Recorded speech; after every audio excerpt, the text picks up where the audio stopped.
बस में हुई शादी। आगरा से मथुरा एक बस जा रही थी। जब बस अपने डिपो से चल पड़ी तो ठीक सामने सीट पर बैठे एक बुजुर्ग जो बहुत अच्छे कपड़े पहने हुए थे अचानक खड़े हो गए।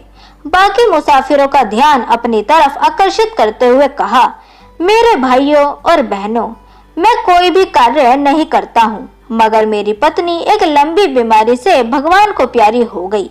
दुर्भाग्य से कुछ दिन पहले मेरे कंपनी में भीषण आग लग गई। एक्सपोर्ट इंपोर्ट का कारोबार करता हूँ। मेरा सभी माल आग के अंदर जलकर खाक हो गया। फिर कुछ महीने बाद मुझे दिल का दौरा पड़ गया।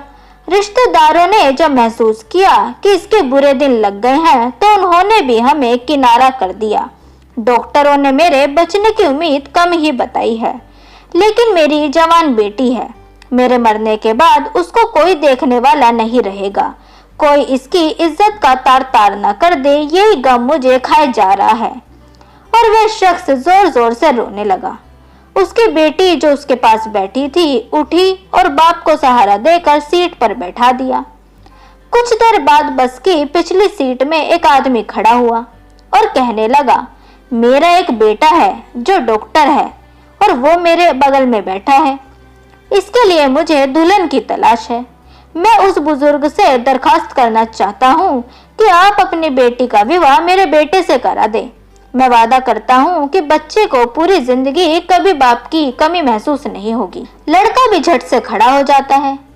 उसने भी कहा, मुझे रिश्ता मंजूर है क्योंकि मैं अपने पिता की बात का सम्मान करता हूँ। इतना सब होने के बाद बस में मौजूद एक सज्जन खड़े होकर कहने लगे, ये सफर बहुत सुहाना सफर है। विवाह जैसा एक शुभ कार्य हो जाए तो सफर में इससे अच्छी बात क्या हो सकती है। अगर आप लोगों को एतराज ना हो तो ये काम शुरू किया जाए। क्या मैं इन दोनों का विवाह करा दूं इसी बस में? आप सभी का आशीर्वाद इनको मिल जाए तो इनका जीवन सफल हो जाए। सब कहने लगे, वाह वाह, क्या बात है। और उस सज्जन ने चलती बस में ही दोनों का विवाह करा दिया और सबने उन दोनों को आशीर्वाद दे दिया। इस बीच एक आदमी खड़ा होकर कहने लगा, मैं ऑफिस की छुट्टी से अपने घर जा रहा था। अपने घर वालों के लिए लड्डू लेकर जा रहा हूँ, मगर इस खुशी के अवसर को देखकर समझता हूँ कि लड्डू और पेड़े यही सब का मुंह मीठा करा दूं। दुल्हन के बाप ने ड्राइवर से कहा, ड्राइवर साहब 5 मिनट किसी जगह पर बस रोक देना ताकि सब मिलकर मुंह मीठा कर सके। ड्राइवर ने कहा, ठीक है बाबा जी। कुछ देर बाद जब अंधेरा होने लगा तो लड़की के बाप ने ड्राइवर से रुकने को कहा और सभी मुसाफिर मिलकर लड्डू और पेड़े खाने लगे। खाते खाते कुछ देर बाद वे सब सो गए। उसके बाद ड्राइवर और कंडक्टर जागे तो देखा कि दुल्हन, दूल्हा और लड्डू बांटने वाले सब गायब थे।